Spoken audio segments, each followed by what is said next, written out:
เสียงคุยเสียงแคนดังก้องส่งเสียงคุยเสียงแคน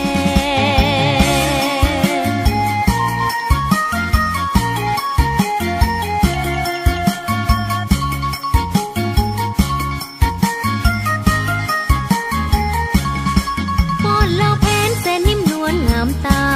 ป้อนจำป่าเจ้าโสภาสดใสอยู่แดนใดหัวใจบ่ลืมแสนซาบซึ้งดังเสียงกองแม่เอ๋ยแสนซาบซึ้งดังเสียงกองแม่เอ๋ย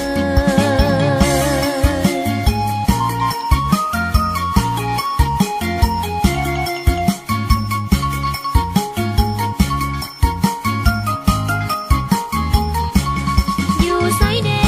จะเหมือนบ้านเฮาอยู่บ้านเฮามีความหักใครสนุกหัวใจในหอยยิ้มไมตรีเมตตาอาลีน้องพี่ลาวเอ้ยเมตตาอาลีน้องพี่ลาวเอ้ย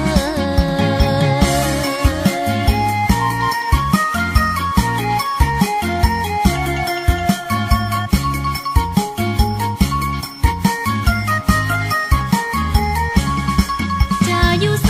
อยู่ใกล้หรือไกลอยู่แดนใดยังคิดฮอดบ้านเฮา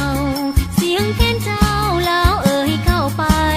เฮาห่วมใจลาวเข้าเหนียวเสียงแคนเฮาห่วมใจลาวเข้าเหนียวเสียงแคน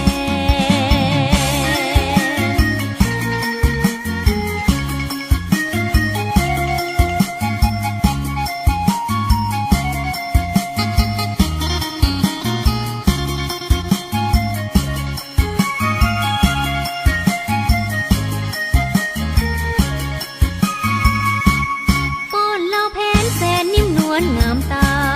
ป้อนจำป่าเจ้าโสภาสดใสอยู่แดนใดหัวใจบ่ลืมแสนซาบซึ้งดังเสียงกองแม่เอ๋ยแสนซาบซึ้งดังเสียงกองแม่